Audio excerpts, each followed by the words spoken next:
TRX Hip Press, level 1. Adjust the suspension trainer to mid-calf level and start ground facing the anchor point with heels in. Keep your legs straight, feet directly underneath the anchor point. Engage your core and use your hips to lift your hips and lower back up off the deck.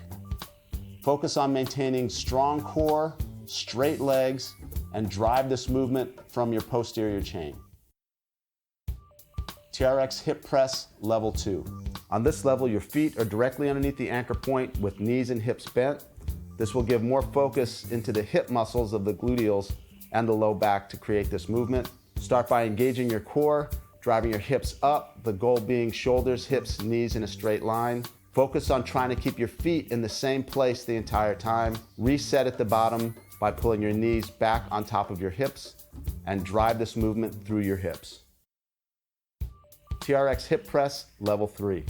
In this level, you'll keep your hands up off the ground and the movement standard remains the same, adding more of a stability challenge for the core.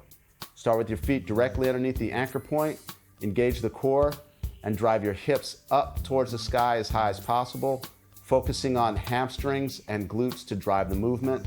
Concentrate on keeping your feet in the same place directly underneath the anchor point. Reset every time your hips come down to make sure your knees are on top of your hips.